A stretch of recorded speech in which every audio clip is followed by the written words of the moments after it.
여러분, 지금 계신 방의 불을 한번 껐다가 다시 한번 켜보시겠습니까? 어떤가요? 딸깍하는 그 짧은 순간 어둠이 사라지고 빛이 쏟아지죠. 우리는 너무나 당연하게 이 빛을 누리고 살고 있습니다. 하지만 이 빛을 만들기 위해서 인류가 어떤 대가를 치렀는지, 그리고 이 거대한 에너지가 어떤 위험하고도 놀라운 여정을 거쳐서 우리 집 콘센트까지 도착했는지 아는 분은 많지 않을 겁니다.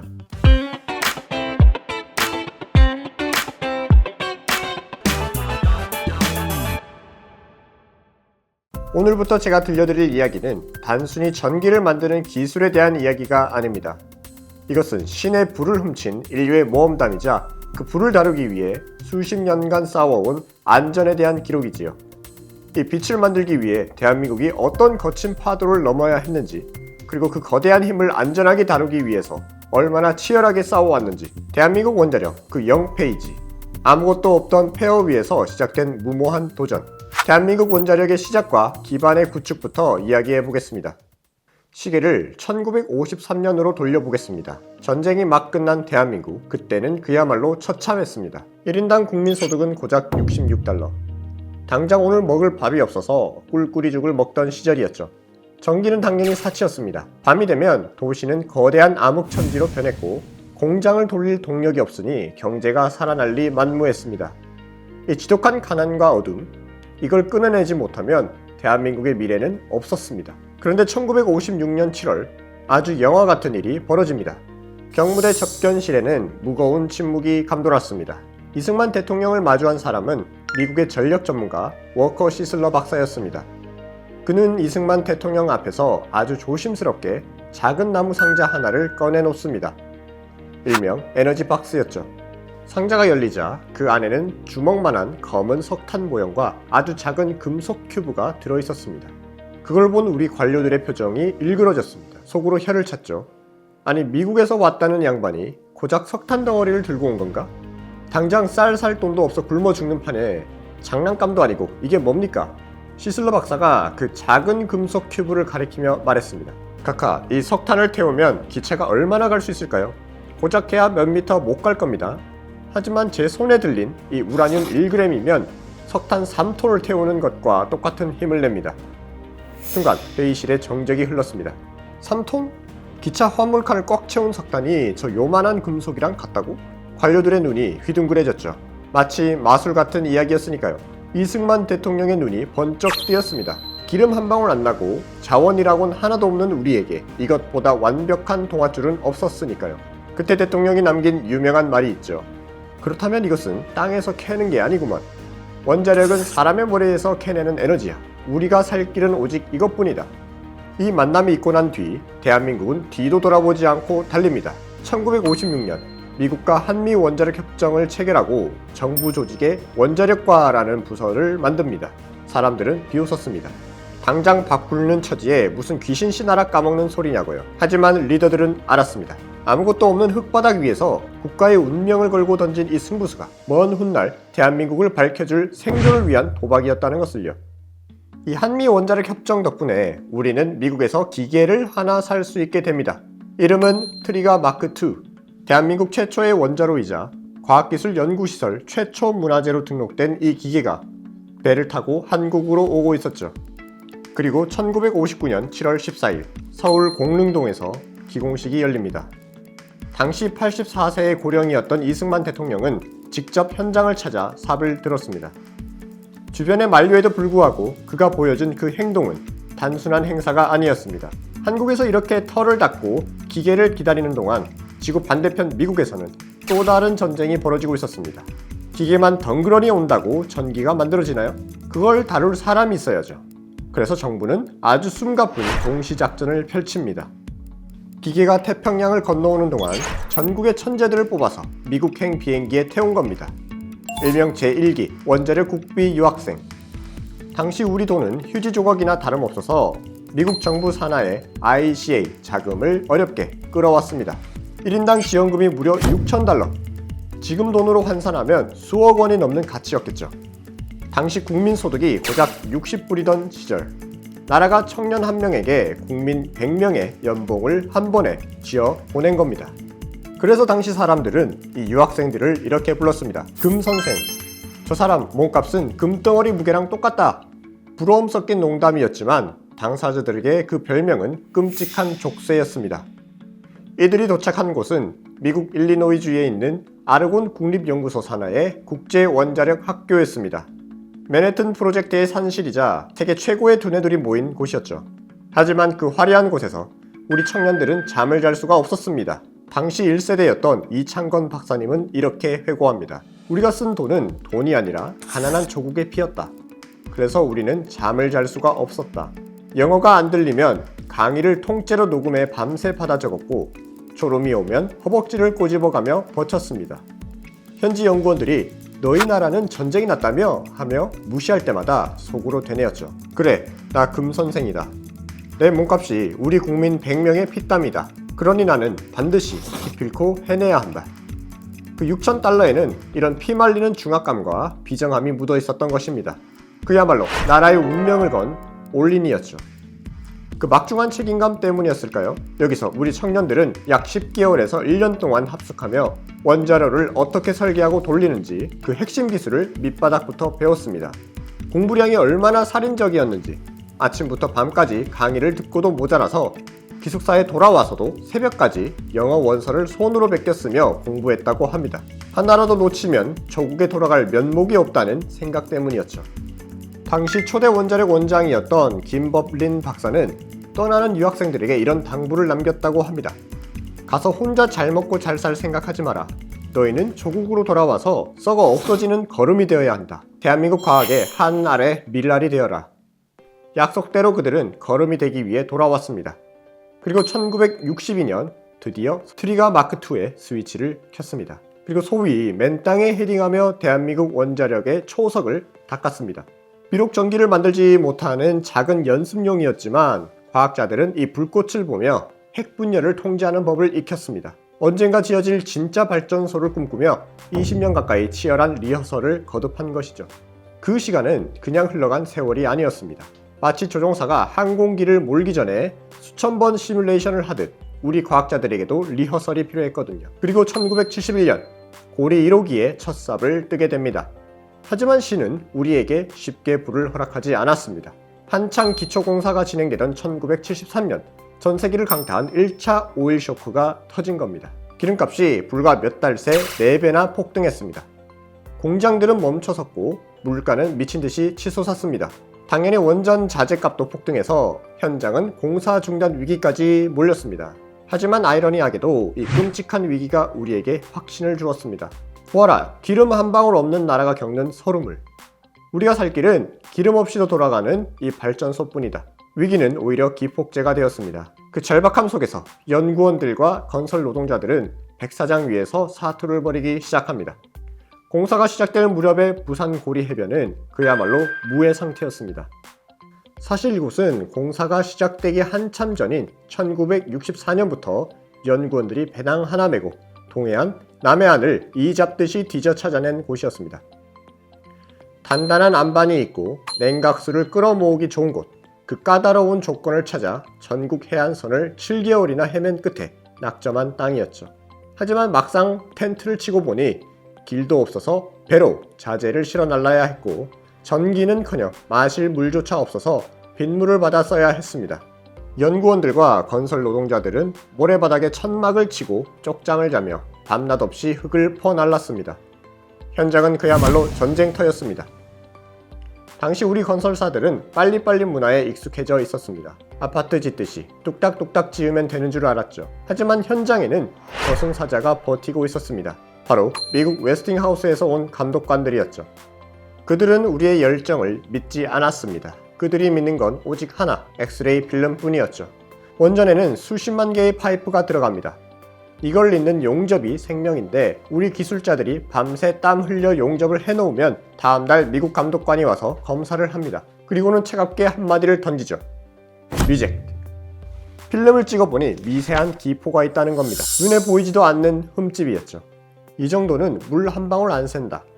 그냥 넘어가자고 사정했지만 미국 감독관들은 요지부동이었습니다. This is nuclear. 기준에 안 맞으면 다 잘라내세요. 결국 우리 기술자들은 피눈물을 흘리며 밤새 붙여놓은 쇠파이프를 제 손으로 다시 잘라내야 했습니다. 하지만 그 지독했던 리젝트 세례 덕분에 우리는 배웠습니다. 원자력 안전이라는 건 타협하지 않는 깐깐함에서 나온다는 것을요. 현장에서 이런 안전과의 사투가 벌어지는 동안 밖에서는 돈 때문에 난리가 났습니다. 미쳤다. 나라 기둥뿌리를 뽑는구나. 저 돈이면 굶는 국민들 쌀밥을 먹이지. 하지만 멈출 수 없었습니다. 기름 한 방울 안 나는 나라가 살아남으려면 이 제3의 불 말고는 대안이 없었으니까요. 그 모든 비난과 기술적 난관과 자금난을 뚫고 착공 7년 만인 1978년 드디어 부산 기장 앞바다에 거대한 돔이 완성됩니다. 허허벌판 백사장이 에너지 기지로 탈바꿈한 것입니다. 이윽고 그해 4월 29일 운명의 날이 밝았습니다. 주 제어실에는 팽팽한 긴장감이 감돌았죠. 혹시나 잘못되면 어쩌나 수조 원짜리 고철덩어리가 되는 건 아닐까. 연구원들은 마른 침을 삼키며 계기판을 노려봤습니다. 그리고 카운트다운이 시작됐습니다. 핵분열이 시작되고 뜨거워진 증기가 터빈을 때리기 시작했습니다. 계기판의 바늘이 춤을 추듯 올라가기 시작했죠. 그리고 마침내 발전소 내의 전등이 환하게 밝혀졌습니다. 대한민국 최초의 원자력 전기가 탄생한 순간이었습니다. 그 순간 누가 먼저랄 것도 없이 함성이 터져나왔습니다. 서로 얼싸안고 헬멧을 던지며 통곡했습니다. 이제 우리도 선진국이다. 전기 걱정 끝이다. 백사장에서 모래밥을 먹으며 버틴 7년의 세월이 그 불빛 하나로 보상받는 순간이었으니까요. 하지만 그 화려한 축포 뒤에는 아무도 모르는 치욕스러운 현실이 숨겨져 있었습니다. 발전소는 우리 땅에 서 있었지만 정작 그 안의 주인은 우리가 아니었거든요. 우리는 그저 남의 집 살림을 대신 봐주는 새빵살이 신세나 다름없었습니다. 도대체 무슨 일이 있었던 것일까요? 1970년대 우리가 원전을 지을 때 썼던 방식은 이른바 턴키 방식이었습니다.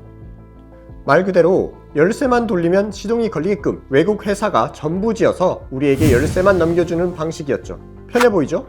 하지만 이건 치명적인 독이었습니다. 돈은 우리가 냈지만 설계도 한 장 우리 손에 쥐어지지 않았습니다. 이 거대한 기기가 어떤 원리로 돌아가는지, 속이 어떻게 생겼는지 우리는 전혀 알 수가 없었습니다.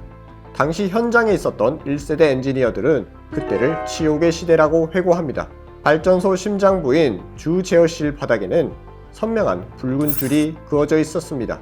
그리고 미국 기술자들은 엄포를 놓았죠. Hey, don't cross this line. 한국 엔지니어들은 그 선 너머로 갈 수 없었습니다. 핵심 기계는 만져볼 수도 없었고 우리가 할 수 있는 건 그들이 시키는 대로 스위치나 누르는 일뿐이었죠. 더 서러운 건 고장이 났을 때였습니다. 나사 하나만 풀려도 우리는 손을 댈 수가 없었습니다. 계약서상 모든 기술 권한이 그들에게 있었으니까요. 미국 본사에 전화를 걸면 기술자가 비행기를 타고 올 때까지 며칠이고 발전소를 세워두고 발만 동동 굴러야 했습니다.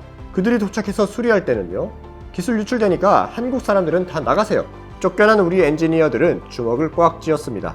두고 봐라. 언젠가 나사 하나까지 내 손으로 만들고 만다. 그날 바닥에 그어졌던 그 붉은 줄, 그것이 대한민국 과학자들의 가슴에 불을 질렀습니다. 과연 우리는 어떻게 이 기술 식민지에서 벗어나 당당한 원전의 주인이 될 수 있었을까요? 그 처절했던 원자력 기술의 자립 이야기, 원자력 기술 자립을 향한 사투편에서 계속 이어나가겠습니다. 지난 시간 우리는 1970년대의 서러운 풍경 하나를 기억하고 있습니다. 발전소 주제어실 바닥에 그어진 선명한 붉은 줄, Don't cross this line. 이 선을 넘지 마시오. 발전소는 우리 땅에 서 있었지만 우리는 그 선을 넘을 수 없었습니다. 고장이 나도 미국 기술자가 비행기를 타고 올 때까지 손 놓고 기다려야 했고 그들이 수리할 땐 문 밖으로 쫓겨나야 했습니다.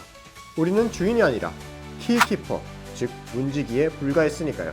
하지만 1980년대에 들어서며 대한민국은 중대한 선전포고를 합니다. 언제까지 남의 기술로 연명할 것인가? 이제부터 짓는 원전은 우리 기술로 짓는다. 이른바 원전 기술 자립 선언이었습니다. 하지만 세계는 비웃었습니다. 나사 하나 제대로 못 만드는 나라가 원전을 짓겠다고? 불가능해. 저러다 말겠지. 하지만 그들은 몰랐습니다. 한국인들이 품고 있던 그 도끼가 얼마나 무서운 것인지를요. 그래서 이번 시간에는 그 치열했던 기술 독립 전쟁에 대한 이야기를 해보려고 합니다.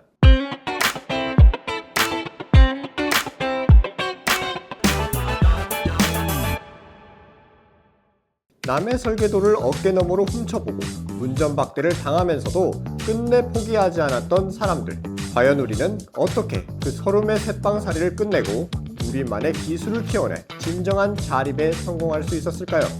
마침내 그 넘을 수 없었던 붉은 줄을 지우고 상당한 주인으로 우뚝 서기까지의 기록.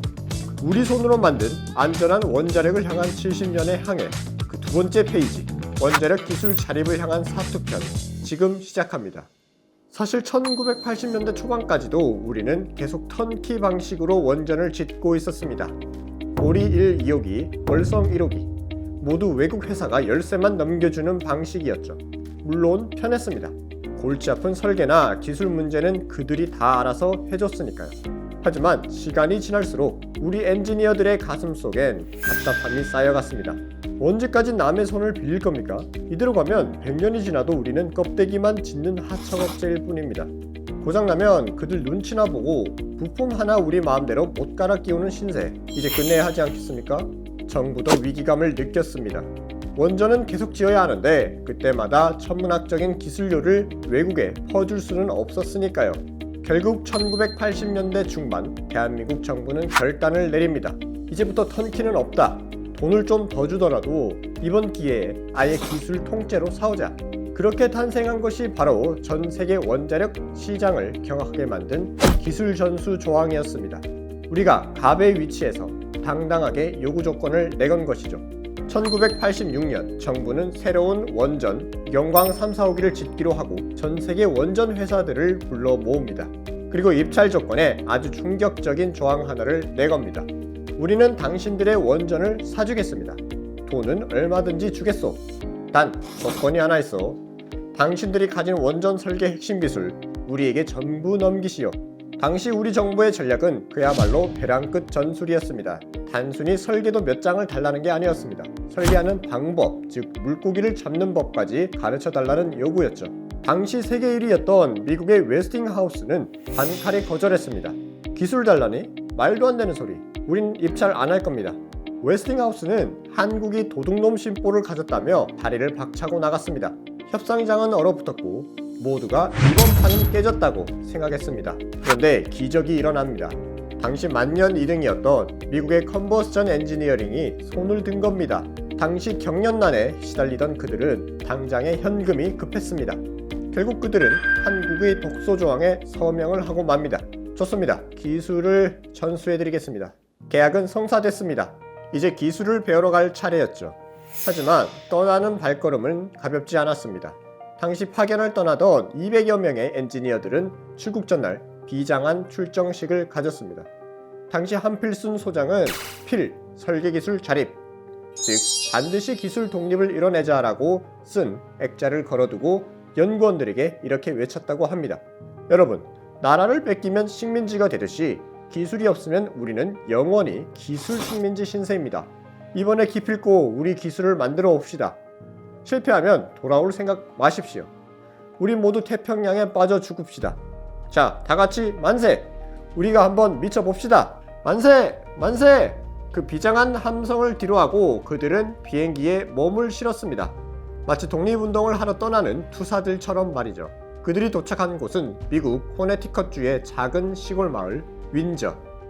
시사의 본사가 있는 곳이었죠. 하지만 예상대로 환영 인파는 없었습니다. 오히려 싸늘한 냉대만이 그들을 기다리고 있었죠. 미국 엔지니어들은 자기 밥그릇을 뺏으러 온 한국인들을 달가워할 리 없었습니다. 설계도를 보여주긴 하는데 설명은 안 해주고 툭 던져놓고 가기 일쑤였습니다. 알아서 보고 뺏기든지 말든지 이런 태도였죠. 자존심 상하는 일이었지만 우리에겐 자존심보다 더 급한 게 있었습니다. 여기서 우리 엔지니어들의 그 유명한 모기 작전이 시작됩니다. 말 그대로 모기처럼 앵앵거리고 달라붙는 겁니다. 우리는 자존심 다 버렸습니다. 그냥 모기처럼 달라붙었어요. 미국 직원이 화장실을 가면 화장실 앞까지 따라가고 퇴근하면 주차장까지 쫓아가서 물어봤습니다. 이 설계도는 왜 이렇게 그린 거냐? 이 수치는 뭐냐? 미국 직원들이 제발 저리 좀 가라고 소리쳐도 우리 직원들은 웃으면서 또 물어봤습니다. 낮에는 그들 어깨너머로 배우고 밤에는 숙소에 모여 밤새 토론하며 설계를 다시 그렸습니다. 그렇게 3년, 윈저의 밤은 한국인들의 숙소 불빛 때문에 꺼지지 않았다고 합니다. 처음엔 무시하던 미국인들도 나중엔 혀를 내둘렀죠. 지독한 놈들, 너희가 이겼다. 그 윈저의 눈물과 땀방울이 모여 드디어 대한민국의 설계도가 완성됩니다. 이제 남은 건 그 종이에 그려진 대로 실제 기계를 만들어낼 제작이었습니다. 무대는 미국 윈저에서 대한민국 기계공업 심장 경남 창원으로 옮겨집니다. 당시 창원에는 한국중공업, 지금의 두산에너빌리티라는 거대한 공장이 있었습니다. 정부가 대한민국의 모든 발전소 기계는 여기서 만든다고 지정해 놓은 것이었죠. 집채만한 쇳덩이를 깎고 녹일 수 있는 시설은 국내에 오직 거기뿐이었으니까요. 하지만 덩치만 컸지 실상은 고급 대장간이나 다름없었습니다. 그때까지 우리는 설계도를 그릴 줄 몰랐으니까요. 그 전까지 창원 공장은 그냥 외국 회사들의 하청 공장이었습니다. 미국 웨스팅하우스나 벡텔 같은 회사들이 도면을 던져주면 우리는 로봇처럼 시키는 대로 깎고 시키는 대로 용접만 했습니다. 공장 안에는 항상 외국인 감독관들이 상주했습니다. 그들은 뒷짐을 지고 다니면서 우리 엔지니어들을 감시했습니다. 헤이 킴, 저기 용접 불량이야. 다시 해. 시키는 대로만 하세요. 생각은 우리가 합니다. 우리의 기술력은 딱 거기까지였습니다. 남의 설계도를 받아다 남의 감독하에 단순 작업만 해주는 OEM, 즉 주문자 생산 신세. 그게 1980년대 창원 공장의 서글픈 자화상이었습니다. 그런데 영광 3, 4호기 프로젝트가 시작되면서 판이 뒤집혔습니다. 정부가 선언한 겁니다. 이번엔 우리가 주 계약자다. 하청이 아니라 우리가 직접 원자로와 증기 발생기를 만든다. 난리가 났습니다. 늘 뒷짐지고 지시만 하던 외국 감독관들이 코웃음을 쳤습니다. 한국중공업이? 너희가 뭘 안다고 핵심 부품을 만드냐? 단순 용접이냐 하던 애들이 무슨... 가장 큰 적은 그들의 비웃음이 아니라 그 비웃음에 동조하는 우리 내부의 불신이었습니다. 당시 창원 공장 엔지니어들이 가장 많이 들었던 말은 할 수 있다가 아니라 미쳤냐라는 말이었습니다. 아니 국산화 좋다 이거야. 근데 원전이 장난감도 아니고 국산 썼다가 터지면 누가 책임질 겁니까? 그냥 미국제 씁시다. 안전하게. 검증도 안 된 국산 펌프 썼다가 사고 나면 당신이 옷 벗을 거야? 엔지니어들에겐 이게 미치고 팔짝 뛸 노릇이었습니다. 밖에서 미국이랑 싸우기로 바쁜데 그 안에서조차 못 믿겠다. 그냥 사다 쓰자며 발목을 잡는 겁니다. 그도 그럴 것이 당시 우리가 만든 시제품들은 솔직히 말해서 형편없었습니다. 용접하면 깨지고 쇠를 깎으면 금이 갔습니다. 미국 감독관이 보기도 전에 우리끼리 테스트하다가 폐기 처분된 부품이 산더미처럼 쌓였습니다. 자괴감이 들었죠. 하지만 그들은 멈출 수가 없었습니다. 이미 배는 떠났고 돌아갈 다리는 끊어졌으니까요. 성공해야 본전이고 실패하면 역적이 되는 상황. 그 절박함 속에서 엔지니어들은 다시 용접기를 잡았습니다. 두고 봐라 하는 호기는 이미 사라진 지 오래였습니다. 그저 제발 이번 한 번만 버텨다오 하는 간절함 뿐이었죠. 미국 감독관이 팔짱을 끼고 지켜보는 가운데 우리가 만든 펌프가 굉음을 내며 돌아가기 시작했습니다. 1분, 10분, 1시간. 기계가 멈추지 않았습니다. 진동도 없었습니다. 그제야 감독관이 무심하게 한마디 툭 던집니다. 오케이 패스. 그 짧은 한마디에 공장 안은 환호성 대신 정막이 흘렀습니다. 너무 긴장했던 탓일까요? 엔지니어들은 만세를 부르는 대신 그 자리에 털썩 주저앉아 버렸습니다. 다리가 풀려서 일어날 수가 없었던 겁니다. 영광 3, 4호기의 국산화는 그렇게 화려한 승리가 아니라 피말리는 생존의 기록이었습니다. 1995년 전남 영광. 드디어 우리 손으로 설계하고 우리 부품으로 지은 영광 3, 4호기가 웅장한 위용을 드러냈습니다. 국산화율 95%. 사실상 완전한 기술 자립이었습니다. 설계도 우리가 했고 부품도 우리가 만들었습니다. 이론상으로는 완벽합니다. 하지만 처음이잖아요. 아무도 가보지 않은 길이었기에 현장의 공포감은 상상을 초월했습니다. 당시 시운전을 맡았던 엔지니어들은 스위치 앞에서 손을 벌벌 떨었다고 합니다. 혹시 설계가 틀렸으면 어떡하지? 저 100만 개의 부품 중에 나사 하나라도 잘못 끼웠으면? 미국 기술자들은 뒤에서 팔짱을 끼고 구경하고 있었습니다. 도와줄까? 지금이라도 항복하면 봐줄게. 그런 눈빛이었죠. 하지만 우리 엔지니어들은 입술을 깨물며 그 제안을 뿌리쳤습니다. 아니요, 죽이 되든 밥이 되든 우리 손으로 합니다. 그리고 운명의 카운트다운. 3, 2, 1. 스위치를 올렸습니다. 기기판의 바늘이 움직이기 시작했습니다. 출력이 10%, 50%, 100%. 놀랍게도 기계는 털끝만큼의 오차도 없이 완벽하게 돌아갔습니다. 미국제보다 진동이 더 적어서 동전을 세워놔도 안 넘어질 정도였죠. 그제야 주제어실에는 안도의 한숨, 그리고 뜨거운 눈물이 터져나왔습니다. 이 모델이 바로 훗날 한국 표준형 원전, 지금의 OPR-1000이 됩니다. 거기엔 더 이상 붉은 줄이 없었습니다. 미국 감독관도 없었습니다. 우리가 만든 기계 앞에 우리 엔지니어들이 당당히 앉아 있었습니다. 수십 년간 우리를 올가매던 그 지긋지긋한 붉은 줄을 우리 스스로의 힘으로 지워버린 것입니다. 하지만 여러분, 기술만 독립했다고 해서 진정한 주인이 된 건 아니었습니다. 가장 중요한 게 하나 더 남아있었죠. 바로 안전입니다. 축구를 할 때 선수가 심판까지 보면 어떻게 될까요? 공정할 수 없겠죠? 원자력도 마찬가지입니다. 원전을 잘 짓고 잘 돌리는 것도 중요하지만 이게 정말 안전한지 감시하는 것은 더 중요합니다. 그동안 우리는 안전검사도 미국 규정집을 번역해서 썼습니다. 남의 나라 법으로 우리 발전소를 검사한 셈이죠. 기술이 독립했다면 안전을 지키는 잣대도 독립해야 한다. 그래서 1990년 지금 원자력안전위원회의 기술적 토대가 되는 한국원자력안전기술원이 출범합니다. 이때부터 우리는 우리 지형, 우리 환경에 맞는 독자적인 안전 규제를 만들기 시작합니다. 누가 시켜서 지키는 안전이 아니라 우리 스스로 국민을 지키기 위한 원칙을 세운 것이죠. 1950년대 전쟁 폐허 속에서 밥 굶으며 6,000불을 들고 떠났던 유학생들, 1970년대 주제어실 바닥에 붉은 줄 그어놓고 서름을 삼켰던 기술자들, 그리고 1980년대 미국 시골 마을 윈저에서 모기처럼 버텼던 엔지니어들, 그들이 피땀 덕분에 1990년대 대한민국은 드디어 원자력 기술 자립국으로 우뚝 섰습니다. 받는 나라에서 만드는 나라로, 따라가는 나라에서 앞서가는 나라로. 이것은 단순히 기술의 승리가 아니라 자존심의 승리였습니다. 자, 이제 우리에겐 기술이 생겼습니다. 자신감이 붙었습니다.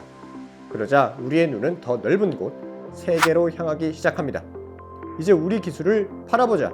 아무도 예상하지 못했던 뜨거운 사막, 아랍에미리트에서 펼쳐진 또 한 번의 기적 같은 승부, 세계적 강국으로의 도약 편에서 계속 이어가겠습니다.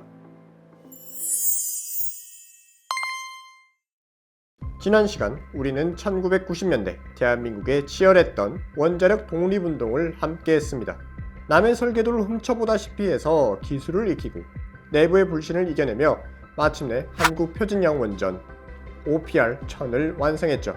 이제 우리에겐 우리의 기술이 있습니다. 우리 땅에 우리 손으로 지은 발전소가 돌아갑니다. 자, 이 정도면 된 거 아닐까요? 하지만 대한민국 원자력의 시계는 멈추지 않았습니다. 세계 시장을 향해 눈을 돌리기 시작한 겁니다. 그래서 이번 시간에는 원조를 받던 변방의 작은 나라가 어떻게 원전 종주국들과 어깨를 나란히 하고 세계적인 원자력 강국으로 도약할 수 있었는지, 그 세 번째 페이지 세계적 강국으로의 도약편 시작해 보도록 하겠습니다.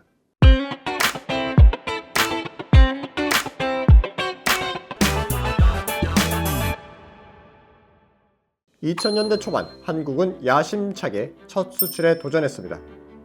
목표는 중국과 핀란드였습니다. 결과는 어땠을까요? 핀란드 입찰에서는 입찰 초청장조차 받지 못했습니다. 너희가 원전도 만드냐? 미국 기술 뺏긴 거 아니냐? 중국 입찰 때는 벽을 넘지 못했습니다. 실패가 반복되자 내부에서 자조 섞인 목소리가 나왔습니다. 그만해라. 수출은 무슨 수출이냐. 그냥 국내에서나 잘하자. 그렇게 한국 원자력은 패배감에 젖어 있었습니다. 하지만 그때 아무도 예상하지 못했던 곳에서 마지막 기회가 찾아왔습니다. 2009년 전 세계 원자력 업계가 술렁이는 뉴스가 터집니다. 중동의 아랍에미리트가 원자력 발전소를 짓겠다고 발표한 겁니다. 규모만 무려 400억 달러, 우리 돈으로 약 40조 원. 이 어마어마한 고기를 차지하기 위해 전 세계의 맹수들이 달려들었습니다. 누가 왔을까요? 일단 프랑스, 당시 세계 1위 아레바사가 나왔습니다. 원전 종주국이자 기술력으로는 타의 추종을 불허하는 골리앗이었죠. 그리고 미국과 일본 연합팀, 전통의 강호들이 손을 잡고 나왔습니다. 사실상 이 둘의 싸움이었죠. 그런데 여기에 대한민국도 도전장을 내밀었습니다. 세계의 반응은 역시나 싸늘했습니다. 코리아 또 왔어? 이번에도 들러리 서러 왔나 보네. 해외 언론들은 한국을 다크호스도 아닌 등급 외에 취급했습니다. 승산 0%의 싸움, 누가 봐도 계란으로 바위치기였습니다. 프랑스 대통령이 직접 아랍에미리트를 방문해 화려한 세일즈 외교를 펼칠 때 우리는 구석에서 조용히 하지만 치열하게 칼을 갈고 있었습니다. 그런데 여러분, 여기서 한 가지 의문이 듭니다.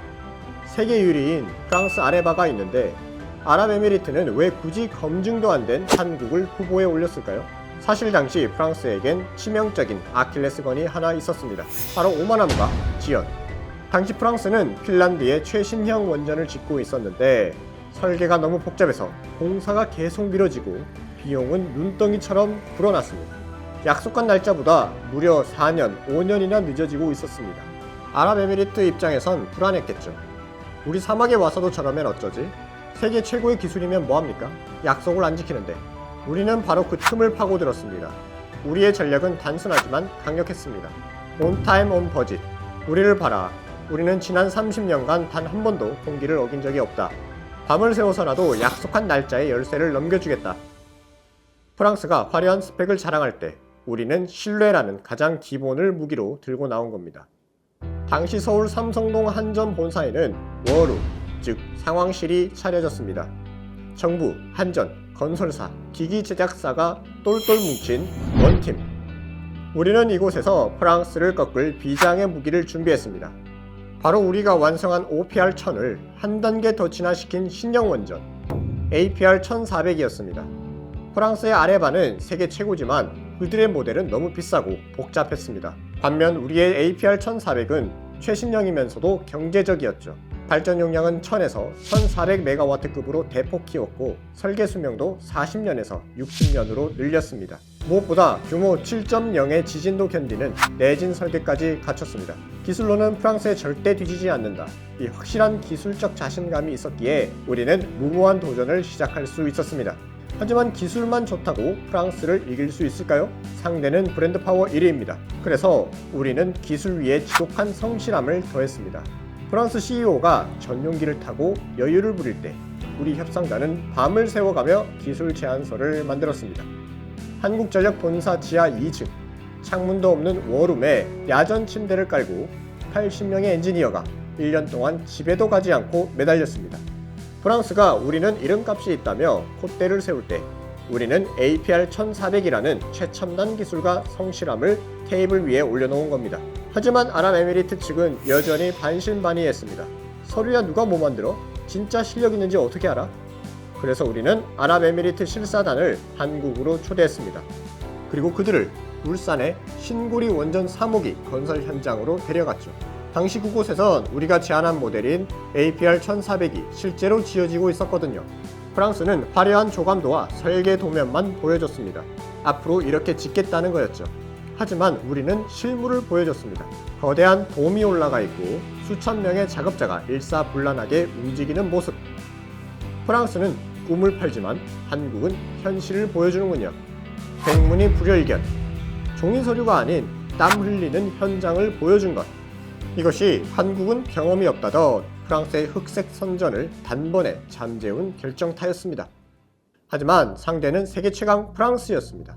기술과 성실함만으로는 여전히 2% 부족했죠. 판을 완전히 뒤집을 결정적인 한방.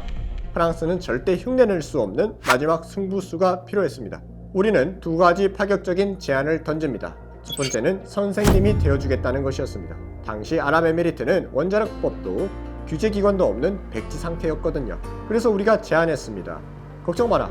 우리가 고기만 잡아주는 게 아니라 낚시하는 법도 가르쳐주겠다. 우리가 가진 30년 원자력 안전 규제 노하우, 법령, 교육 시스템, 이를 전수해주겠다고 했습니다. 아랍에미리트가 스스로 원전 안전을 지킬 수 있게 돕는 원자력 안전 파트너가 되겠다고 한 거죠. 사실 우리가 이렇게까지 파격적인 제안을 한 데에는 우리 엔지니어들만 아는 뭉클한 이유가 있었습니다. 기억나십니까? 지난 시간에 다뤘던 윈저의 눈물. 불과 20년 전 우리 선배들은 미국 윈저에서 기술 하나 배우려고 화장실까지 쫓아가며 설움을 삼켰습니다. 협상단은 아랍에미리트의 상황을 보며 바로 그 20년 전의 우리를 떠올린 겁니다. 그리고 협상 테이블에서 이렇게 호소했습니다. 우리는 당신들의 심정을 누구보다 잘 압니다. 우리도 20년 전에는 기술이 없어 남의 어깨너머로 배워야 했으니까요. 그때 우리는 다짐했습니다. 언젠가 우리가 기술을 가진 나라가 되면 배우려는 사람들에게 절대 이 서름을 주지 말자. 이것이 우리가 윈저에서 졌던 기술의 빚을 갚는 방식입니다. 우리는 단순히 매뉴얼을 주겠다고 한 게 아닙니다. 우리의 실패와 경험, 그리고 원자력을 대하는 태도까지 모두 전수하겠다고 약속한 겁니다.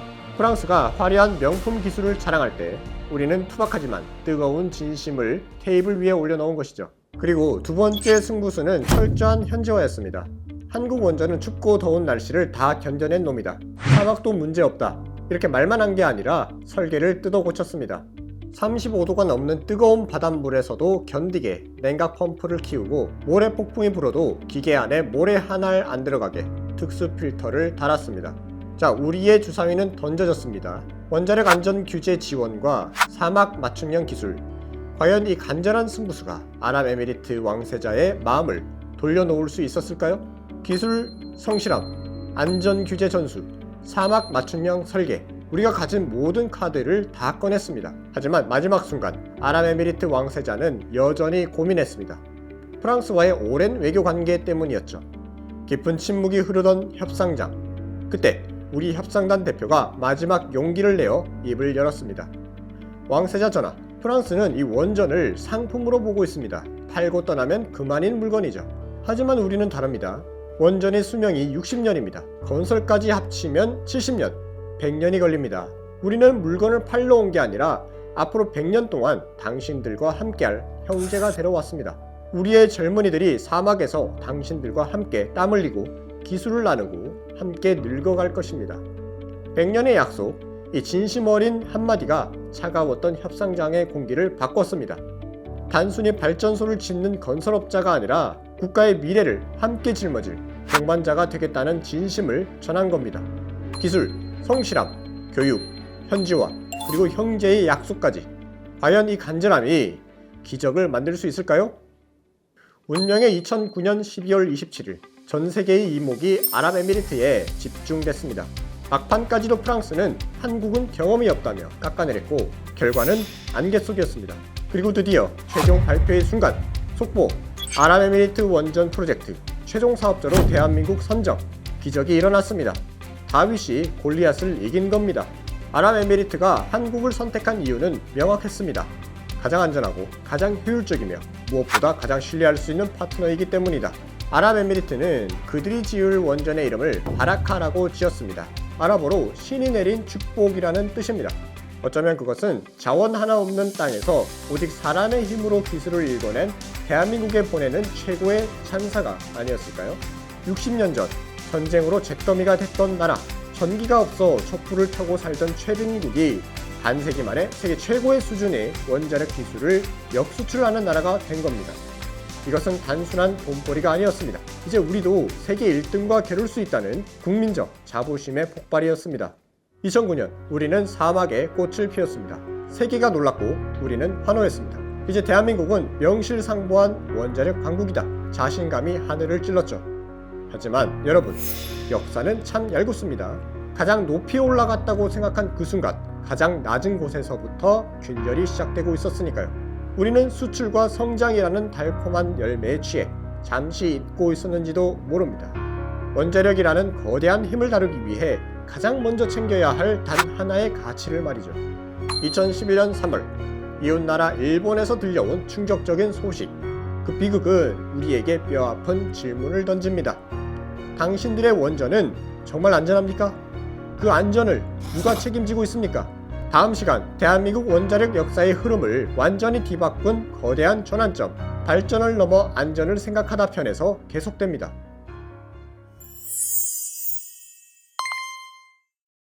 2009년 겨울 대한민국은 뜨거웠습니다. 사막의 기적을 심었고 우리는 세계 원전 시장의 주인공이 되었습니다. 한국형 원전은 완벽하다. 이제 우리 기술을 당할 자는 없다. 자신감이 하늘을 찔렀죠. 하지만 가장 높이 올라갔을 때가 가장 위험한 순간이었을까요? 그로부터 불과 1년 3개월 뒤 자연은 우리에게 서늘한 경고장을 보냈습니다. 2011년 3월 11일 오후 2시 46분 원전 선진국이라 불리던 일본이 거대한 파도 앞에 무너졌습니다. TV로 생중계된 그 폭발 장면은 우리에게 근원적인 공포를 심어줬죠. 세계에서 가장 꼼꼼하다는 일본도 저렇게 되는데 과연 우리는 안전한가? 그날의 충격은 우리에게 근원적인 질문을 던졌습니다. 그 전까지 우리의 목표는 발전이었습니다. 어떻게 하면 더 잘 짓고 더 많이 수출할까? 하지만 후쿠시마의 비극 이후 우리는 깨달았습니다. 잘 짓고 많이 수출하기 위해선 안전이 무엇보다 중요하다는 사실을 말이죠. 그래서 지금부터는 대한민국 원자력 역사의 가장 큰 터닝 포인트에 대해 이야기하려고 합니다.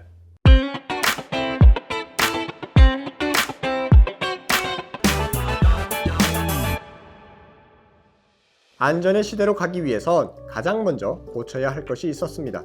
바로 당시 우리의 시스템이 가진 모순이었죠. 사실 2011년 후쿠시마 원전 사고 이전까지 대한민국의 원자력을 담당하던 주무부처는 교육과학기술부였습니다. 현재의 과학기술정보통신부죠. 그리고 모든 문제는 여기서 시작됐습니다. 원전을 진흥하고 수출해서 돈을 벌어야 하는 부서와 그 원전이 안전한지 감시하고 규제해야 하는 부서가 한 지붕 아래에 있었다는 겁니다. 쉽게 말해 축구 경기에서 공격수와 심판이 같은 유니폼을 입고 뛰는 꼴이었습니다. 공격수는 골을 넣어야 합니다. 빨리빨리 지어 수출해. 그런데 같은 팀 심판이 잠깐만요, 이거 위험한데요? 라며 호루라기를 불 수 있을까요? 아무리 공정하려 노력해도 구조적으로 안전보다는 성장의 목소리가 크기 쉬운 구조였던 겁니다. 후쿠시마의 교훈은 명확했습니다. 안전은 그 무엇과도 타협할 수 없다. 심판은 반드시 선수와 분리되어야 한다. 결국 2011년 10월 26일 대한민국 원자력 역사에 중대한 전환점이 찾아옵니다. 규제 업무를 완전히 떼어낸 대통령 직속의 독립행정기구 원자력안전위원회가 공식 출범한 것입니다. 원자력안전위원회의 존재 이유는 단 하나, 방사선 재해로부터 오직 국민의 생명과 안전을 지키는 것. 안전하지 않다면 제 아무리 경제적 이익이 커도 멈춰 라고 말할 수 있는 권한. 대한민국에도 드디어 누구의 편도 아닌 독립적인 심판이 생긴 겁니다. 원자력안전위원회 출범 이후 가장 먼저 달라진 건 바로 현장이었습니다. 과거에는 서류를 검토하는 게 규제의 중심이었다면 원전이 있는 현장에서 직접 눈으로 확인하고 대응하는 현장 중심 규제로 바뀌었습니다. 원전마다 원자력안전위원회 소속 지역사무소를 두고 원자력안전위원회 소속 주재관들이 발전소 직원들과 똑같이 출근해서 24시간 밤낮 없이 감시하는 거죠.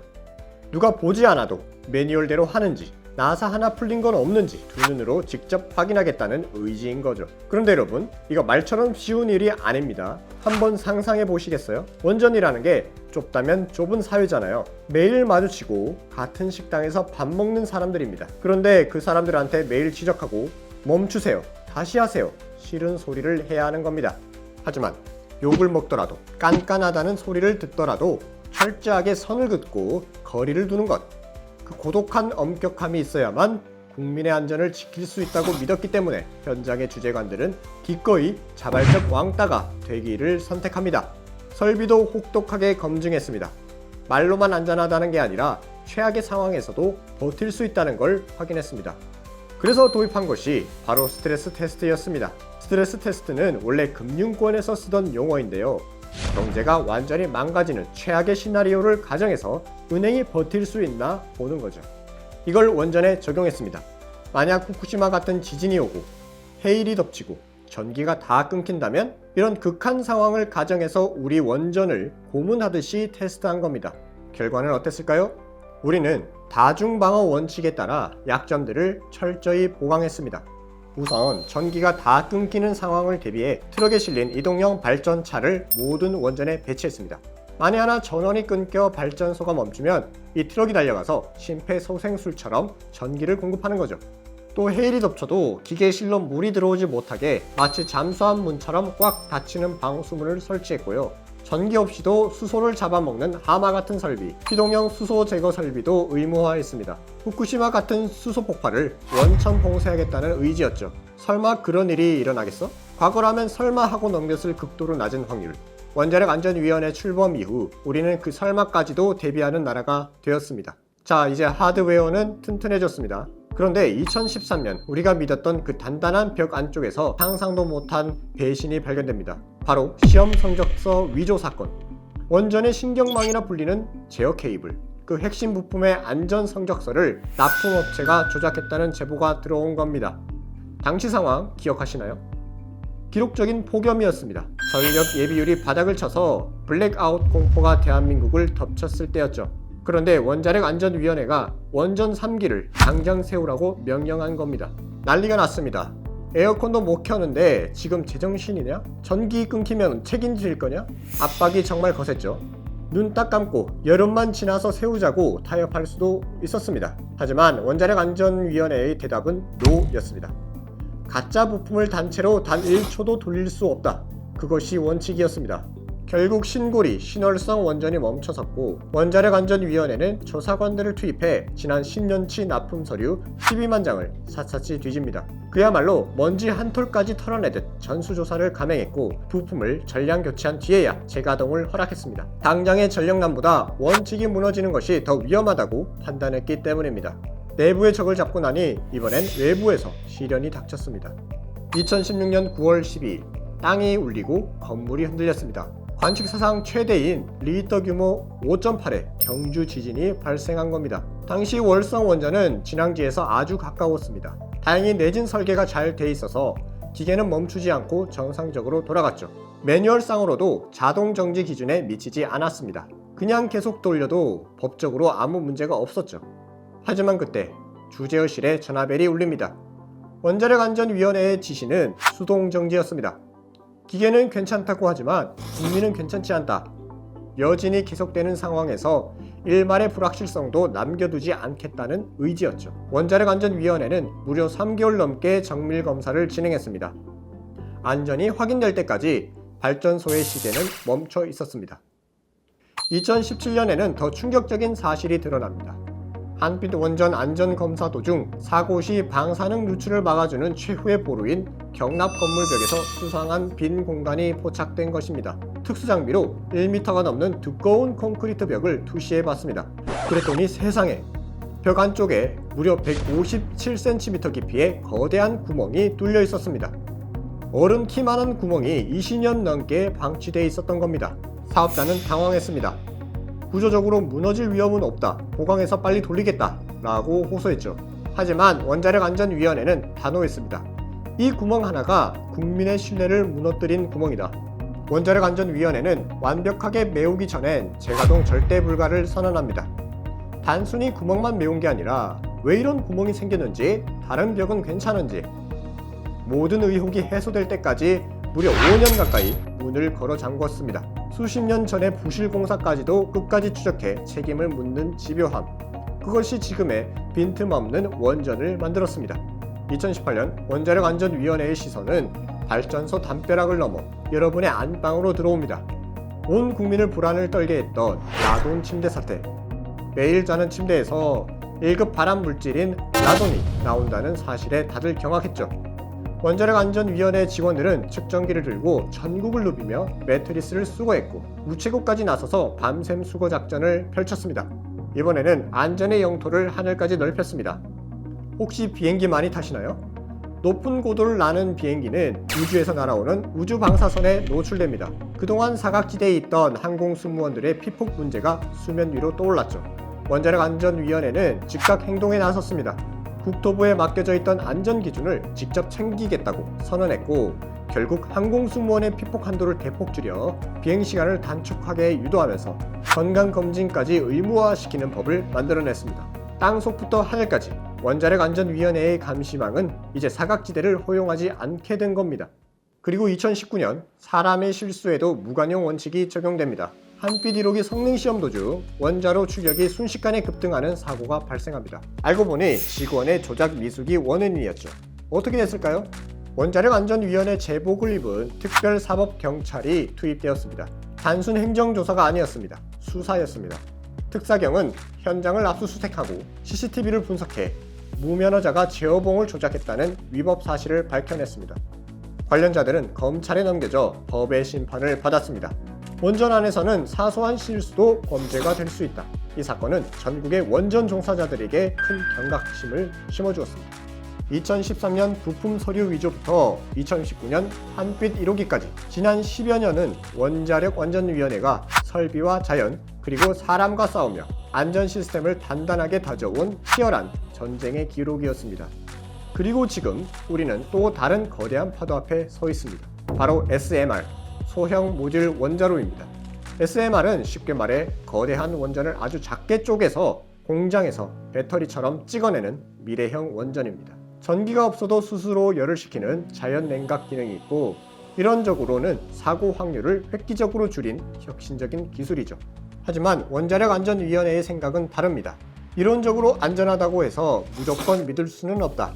그래서 원자력안전위원회는 지금 대한민국이 독자 개발 중인 ISMR 프로젝트에 대해 아주 특별한 도전을 하고 있습니다. 바로 선제적 규제입니다.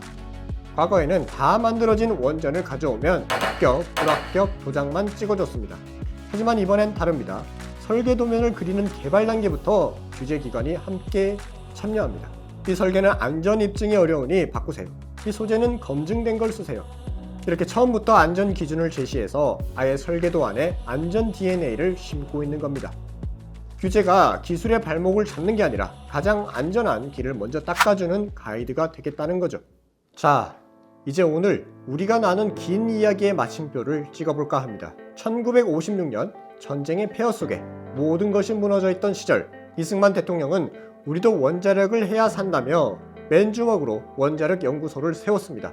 전구 하나 켤 전기가 없어서 촛불을 켜고 원소와 씨름하던 가난한 나라의 시작이었죠. 그리고 1980년대 미국 코네티컷주의 작은 도시 윈저, 원전 기술을 배우러 갔지만 핵심 기술에는 접근조차 할 수 없었던 서름. 그들은 어깨너머로 도면을 외우고 밤새워 코드를 분석하며 이른바 윈저의 눈물을 흘려야 했습니다. 그 눈물이 있었기에 우리는 기술 식민지에서 벗어나 100% 우리 기술로 만든 한국형 원전 OPR-1000을 완성할 수 있었고, 마침내 2009년 사막의 땅 아랍에미리트에 원전을 수출하는 기적의 주인공이 될 수 있었습니다. 그렇게 달려온 70년, 우리의 항해는 오직 속도와 성장을 위한 질주였습니다. 하지만 이제 우리는 또 다른 파도 앞에 서 있습니다. ISMR이라는 미래의 기술이 우리를 기다리고 있죠. 그래서 저는 오늘 한 명의 시민으로서 원자력안전위원회에게 부탁하고 싶습니다. 지난 70년이 무에서 유를 창조한 기적의 역사였다면 앞으로 써내려갈 역사는 우리 아이들이 마음 놓을 수 있는 안전의 역사로 만들어 달라고 말이죠. 가장 높은 기술을 가졌지만 가장 낮은 자세로 살피는 나라. 세계 1등 원전이라는 화려한 타이틀을 바치고 있는 건 세계 1등 안전이라는 기본 철학이라는 것. 대한민국은 안전하다는 그 평범한 한마디가 우리 국민들에겐 더 절실하니까요. 원자력안전위원회가 약속했습니다. 가장 깐깐한 감시자이자 가장 든든한 가드레일이 되겠다고요. 대한민국 원자력 70년의 기록, 그 긴 여정에 함께 해주신 여러분 고맙습니다. 지금까지 지식인 민환이었습니다.